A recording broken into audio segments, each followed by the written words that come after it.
말씀은 마가복음 5장 21절에서 43절까지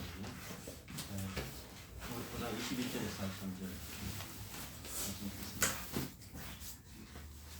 지난번에 지난주에 했던 것인데 다시 조금 더 구체적으로 말씀을 하겠습니다. 우리가 이제 그 율법적으로 성경을 이렇게 보게 되면은 성경에서 이렇게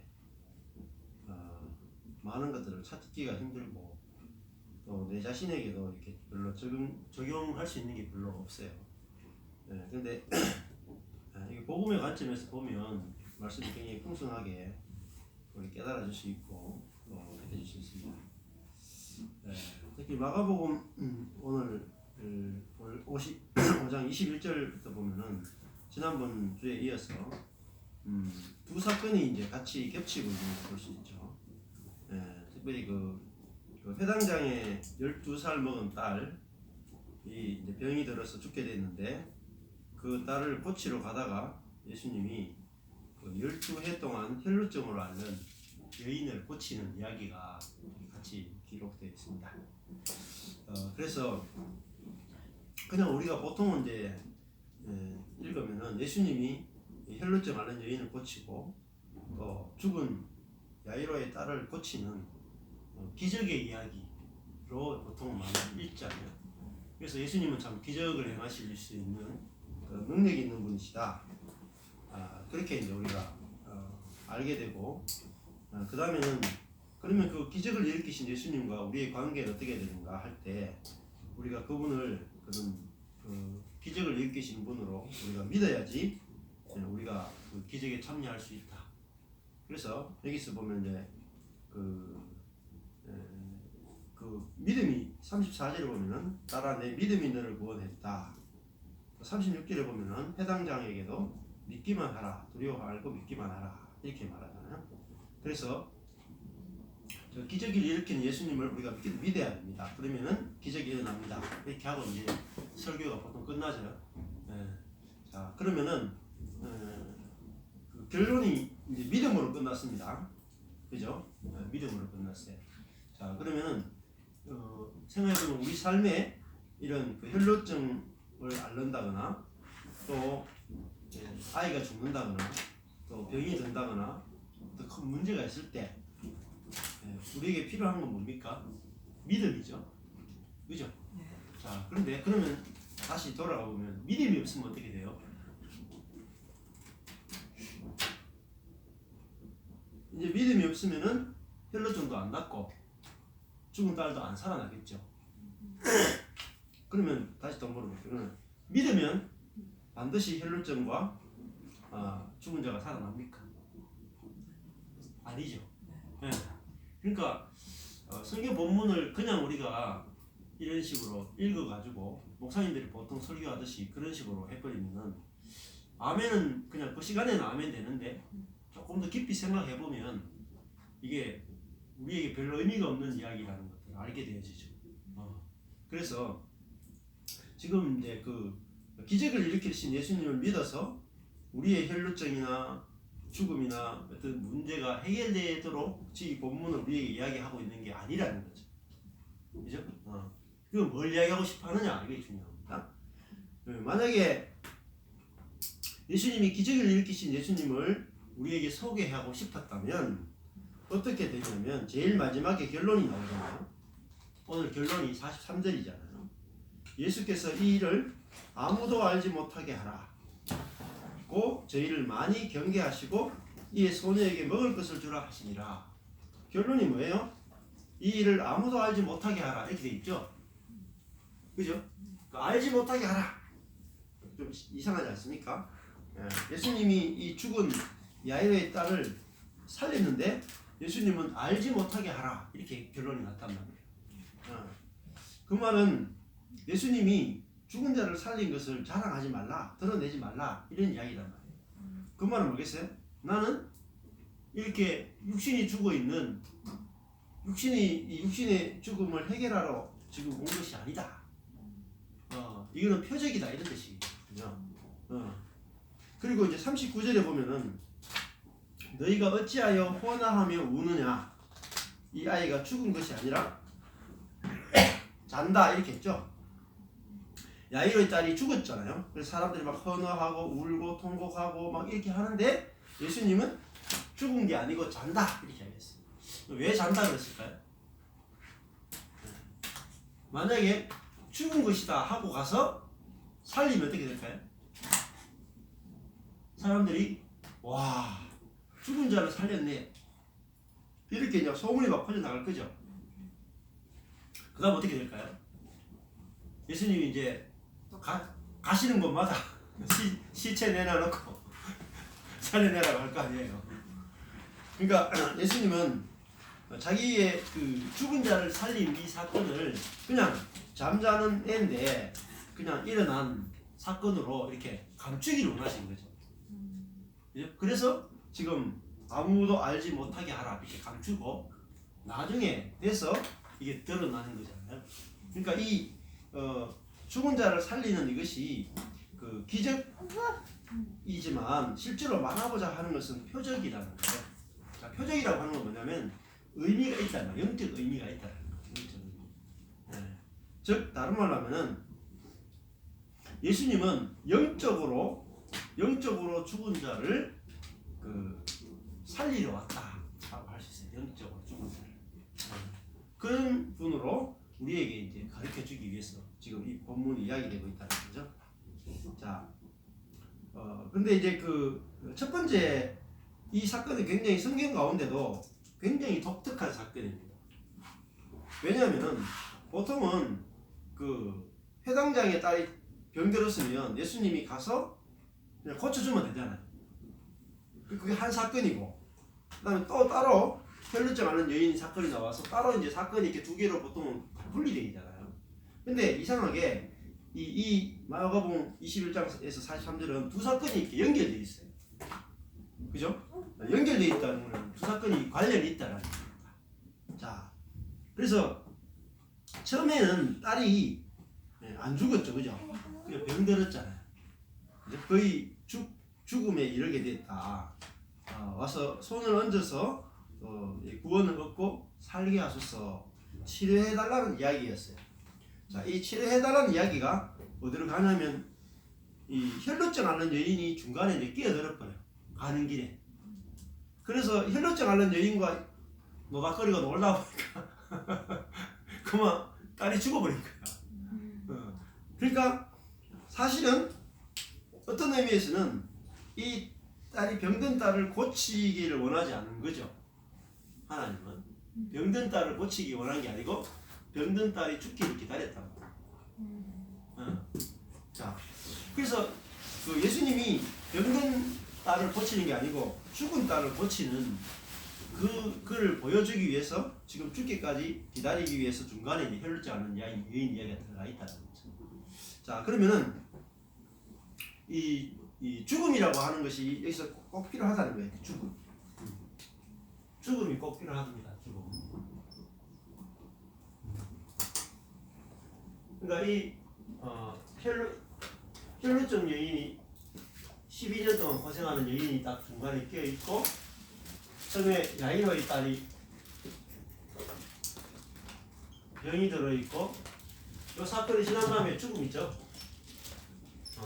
그리고 그 다음에 요 딸을 야이로의 딸을 달리다구해서 부활시켜내는 이야기단 말이죠. 예, 네, 마가복음 5장의 이야기다.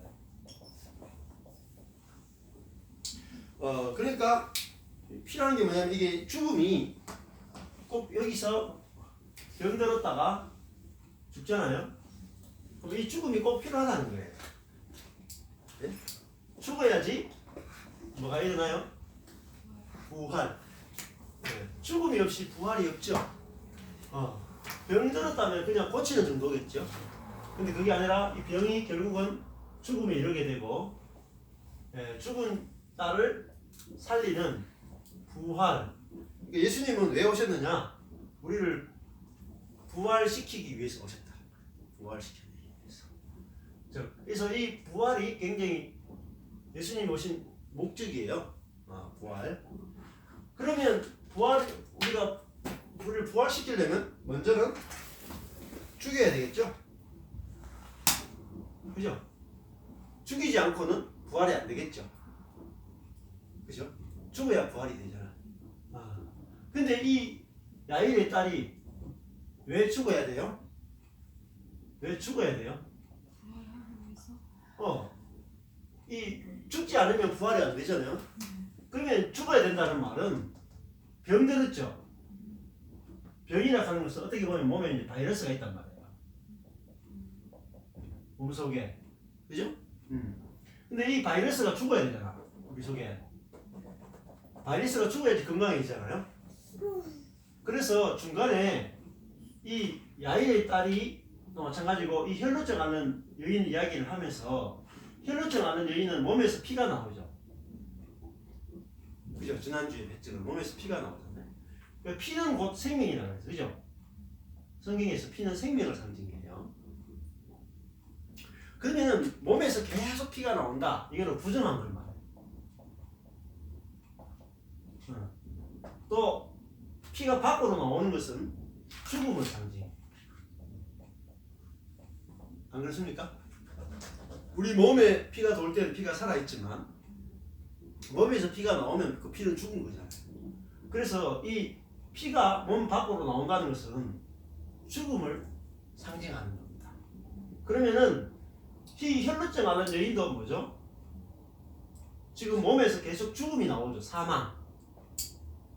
사망이 끊임없이 나온다는 말은 이 여인이 생명이 진짜 참 여기서 말하는 부활 생명인데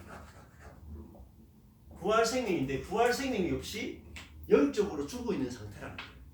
죽어 있는 상태. 네. 그러니까 여기 야이로의 딸도 병들었지만 결국은 죽게 만들죠. 그러니까 야이로의 딸도 결국 죽어 있고 혈루증 앓는 여인도 죽어 있다. 죽어 있다. 자, 죽어 있다라는 말은 하나님과 단절되어 있다는 거예요. 우리가 단절되어 있다. 그래서 단절되어 있다는 말은 하나님과 독립되어 가지고 내 자원으로 살고 있는 상태를 말해요. 내 자원으로 살고 있습니다. 이것이 성경에서는 죽음이라고 합니다. 영적으로 죽은 상태. 내 자원을 가지고 살아요. 자, 근데 내 자원이라고 하는 것은 어때요? 항상 결핍이에요. 결핍. 부족해요. 결핍이죠? 항상.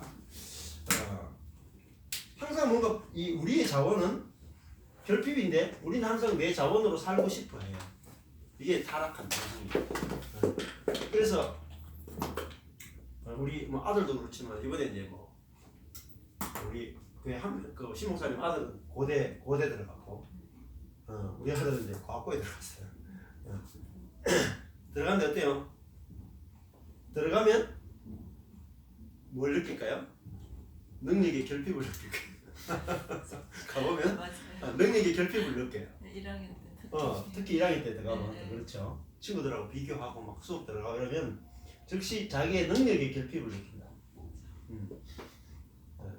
그래서 우리 애도 지금 이제 고등학교 올라가는데 놀고는 싶고 연애는 하고 싶고 근데 또 가서 공부하려고 할게 죽겠고 그거에 쌓이 끼어가지고 죽으려 그래. 그걸 지켜보는 우리도 답답하고. 그러니까 왜냐면 우리는 내 자신을 컨트롤할 수 있는 능력이 부족하단 말이야. 근데 우리는 계속 내 능력으로 살고 싶어요. 부족한데 하나님을 의지하기보다는 항상 내 능력 가지고 살고 싶어요. 그래서 근데 내 자원으로 살면 자 문제가 뭐냐면 내 자원으로 산다 할 때 여기서 이제 보통 이제 여기 김세현 교수가 자주 이야기하는 그 이야기인데 내 자원으로 살면 항상 결핍 부족해요. 사랑이 늘 부족합니다. 사랑, 의지도 부족하고 다 부족해요. 용서도 부족하고 인내도 부족하고 뭐 온유도 부족하고 다 부족해요. 근데 이 부족한 걸 가지고 사니까 항상 문제가 이제 끊이지 않는 거죠. 근데 인간이 결국은 병들어 있다 라는 말은 정상적으로 정상적으로 살지 못하는 거예요. 그죠? 정상적으로 살지 못해. 근데 성경에서 말하는 정상적인 삶이라고 하는 것은 부활의 생명으로 하나님의 생명으로 사는 걸 말해요. 하나님의 생명으로 사는 것이 정상적인 그리스도인이 정상적인 사람이에요. 근데 우리가 하나님의 생명에서 떠났죠? 우리가 먹은 것이 선악과를 먹기 때문에 우리가 갖고 있는 생명이 선악 지식의 생명으로 타락해버렸어요. 선악의 지식으로 작동되는 생명을 갖게 된다는 거예요. 이건 다른 말하면 아담의 생명이에요. 아담의 생명. 이걸 뭐해? 아담의 생명으로 산단 말이에요. 그러니까 우리 속에서 피가 죽은 피가 죽은 생명이 계속해서 나온단 말이에요. 속에서 나오는 거예요. 그러니까 이 여인이 밖에서 자기가 뭐 행위로 말미암아 더러워진 것이 아니고 자기 속에 있는 생명이 끊임없이 자기를 더럽힌다. 그렇지 않습니까? 우리도 있으면 내 속에서 계속 뭐가 나와요? 위험도 나오고, 그죠? 염려도 나오고, 또 수치심도 나오고, 걱정도 나오고, 그죠? 상처도 나오고, 그죠? 욕심도 나오고, 온갖 게 다 나와. 근데 내 속에서 막 이게 흘러나온단 말이야. 이게 통제가 안 돼. 그게 죽어있는 상태죠. 근데 우리가 내 속에 위험이 있고 염려가 있고 수치가 있고 걱정이 있고 상처가 있고 욕심이 있고 이런 것들이 막 교만이 있거든. 이렇게 있는데 이건 지금까지 이제 우리가 고치려고 노력해왔잖아요. 이제 몇 년 동안 고생했어요?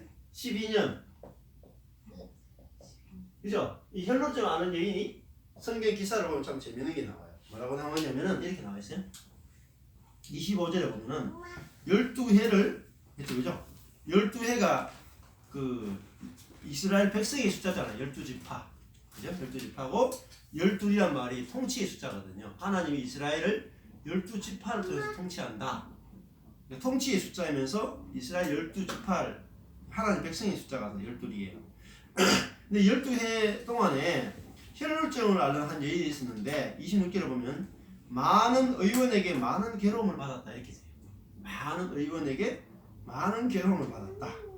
자, 보통 의원에게 가면은 뭘 받아야 돼요? 고침을 받고 도움을 받아야 되는데 이 재밌는 이야기가 많은 의원에게 많은 고통을 받았다 이렇게 돼 있어요. 그러니까 의원들의 특징이 뭡니까? 병원에 가면 병들었을 때 가면은 의원들이 보통 하는 말이 내 말 믿으면 낫는다. 하고 이제 이 의사한테 가면 이 처방을 다 제시하고 또 저 의사한테 가면 저 처방을 제시하고. 근데 이제 한의원 다니면서 제가 느낀 게 그런 게 많거든요. 한의원 가보면은 이 사람이 이렇게 진단하고 약치 먹어라 20, 30만 약치 먹고 가보면 딴 데 가보면 또 다르게 처방해. 그러니까 막 굉장히 처방이 달라 한의원. 근데 다니다 보면 어때요? 12군데 다니면은 얼마나 많은 돈을 쓰겠어요. 그래서 이 여인은 있던 것도 다 허비하였으되 아무 효용이 없고 어떻게 됐어요? 더 중하여졌다. 더 나빠졌다는 거예요. 더 나빠졌다. 그러니까 의원이 결국은 예수님도 의원이죠. 예수님도 이 땅에 의원으로 오셨다. 의사로 오셨다가. 근데 그 앞에 있었던 12의사. 12의사입니다. 12회를 했는데, 이 앞에 있는 많은 의사들이, 12의사는 아니지만 많은 의사들이, 괴로움밖에 안 줬다. 괴로움. 그러니까 이 의사들이 올바른 처방을 못 줬죠. 결국은 이 의사들은 결국은 율법이라고 할 수 있어요. 네? 율법. 우리가 마음속에 미움이 있으면 어때요? 여러분이 많은 설교를 들으면서 뭐라 그래요? 미움이 있으면 목사님들이 용서하십시오 이렇게 하죠? 여러분 용서하세요. 예수님을 용서하신 것처럼 여러분도 예수 믿으면 용서하셔야 됩니다. 용서하세요 이렇게 했어요. 근데 실제 해보면 또 안 되잖아요. 목사. 누가 안 되냐면 제일 가까이 있는 배우자가 예? 멀리도 아니고 그죠?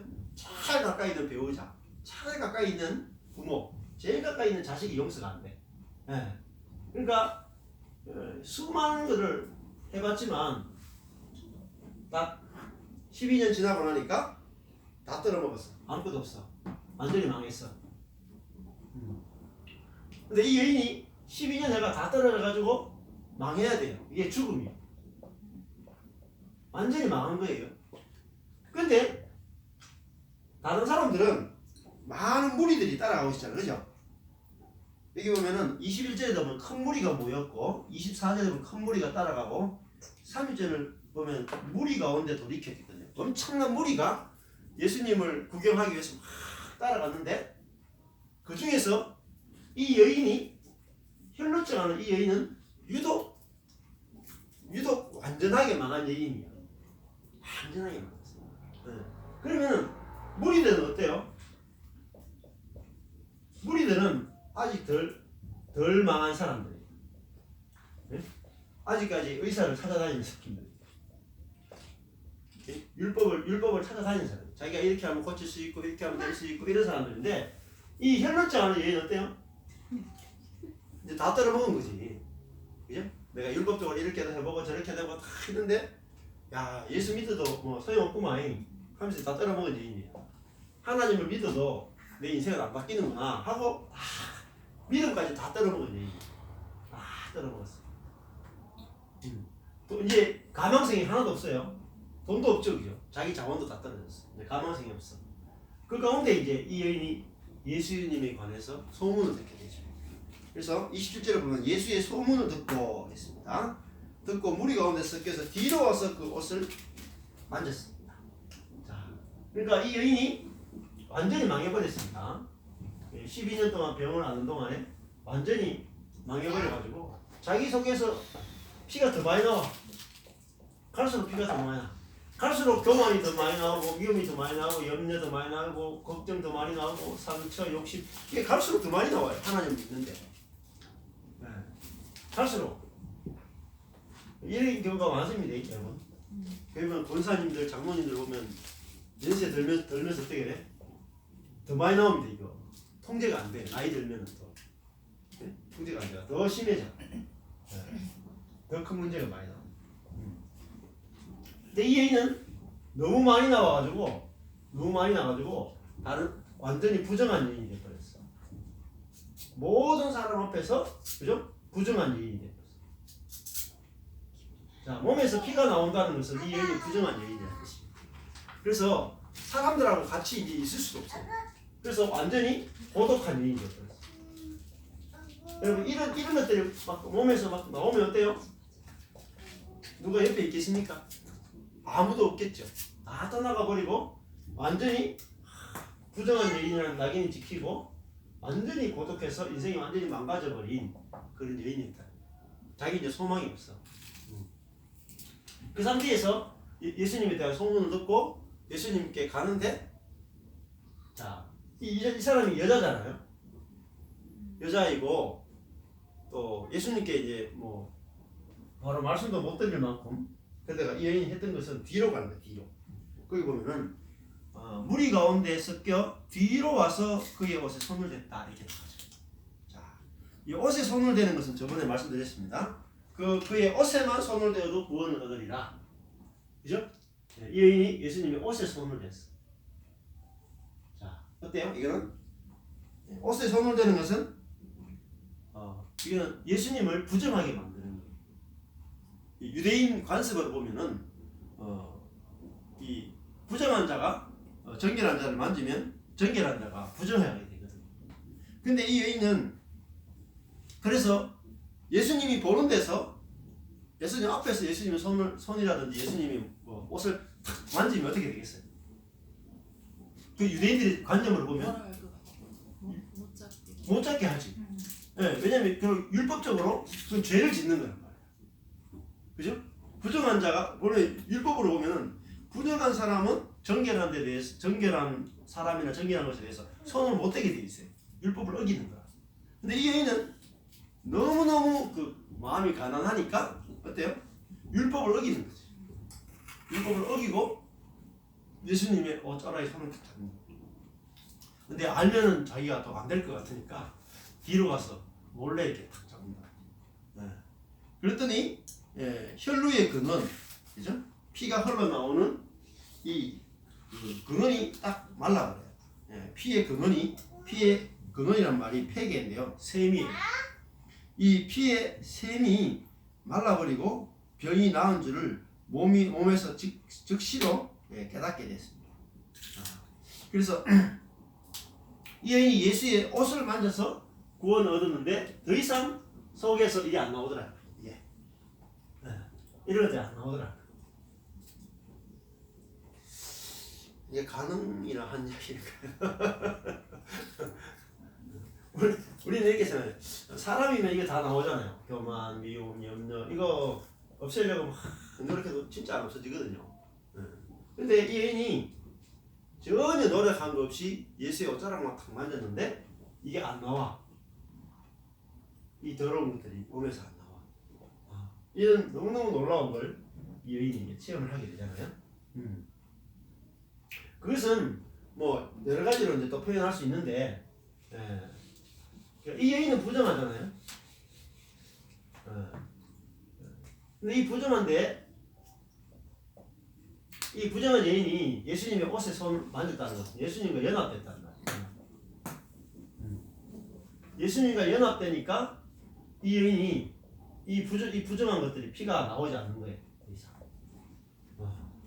자, 생각해보세요. 이번에 이제 우리 뭐 교회 신목사님 애가 고대 지리교회 들어갔거든요. 들어갔는데 법이 바뀌었어요.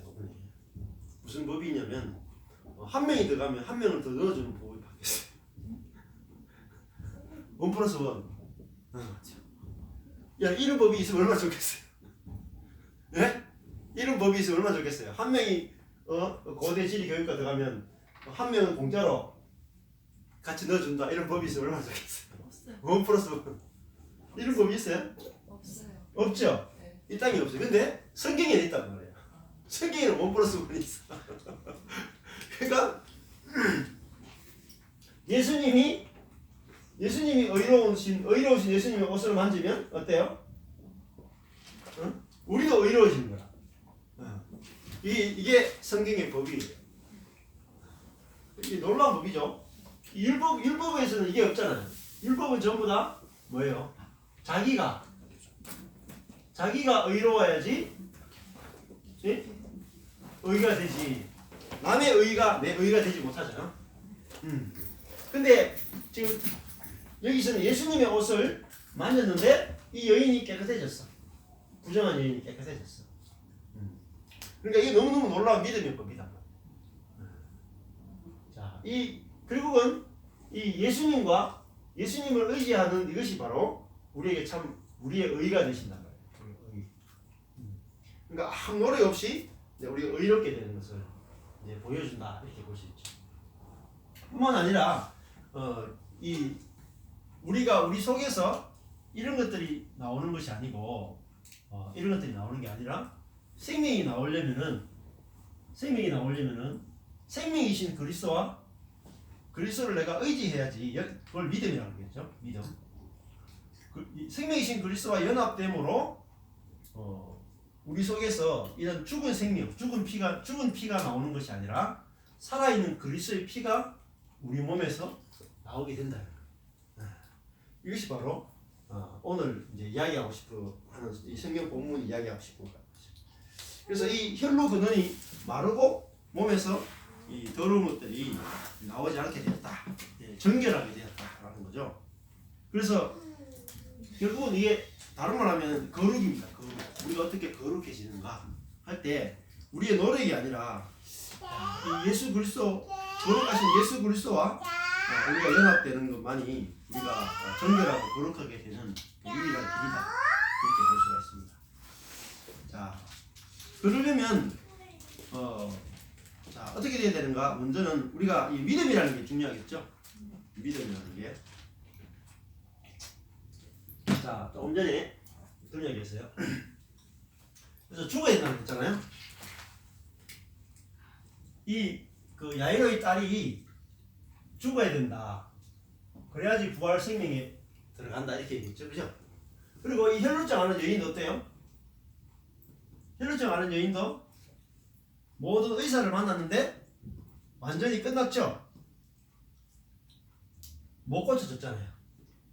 네. 전혀 고치지 못했다 라는 말은 이 여인의 모든 소망이 끝났다, 죽었다는 거예요. 그러니까 이 혈루증 앓는 여인도 자기 노력으로는 자기 속에서 이런 죄들이 끊임없이 흘러나오는 이 삶이 끝이 안 나더라는 거죠. 그래서 이 여인도 완전히 죽은 여인이에요. 그리고 야이로의 딸도 죽어 있죠. 근데 예수 그리스도가 이 죽은 자에게 생명을 주기 위해서 또 왔다라는 것을 우리에게 보여주고 있다는 것입니다. 자, 그래서 근데 우리가 이제 그 믿음이 뭐냐? 이게 아주 정리를 내리는 게 참 중요합니다. 오늘 보면은 33절에 내 믿음이 너를 구원하였다 이렇게 나오죠. 그죠?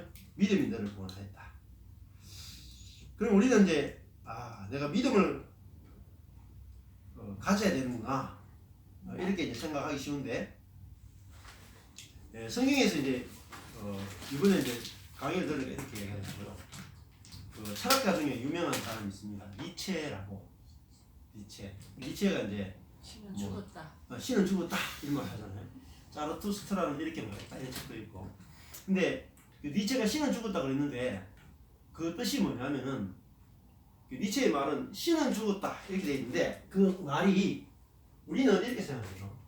니체가 신은 죽었다.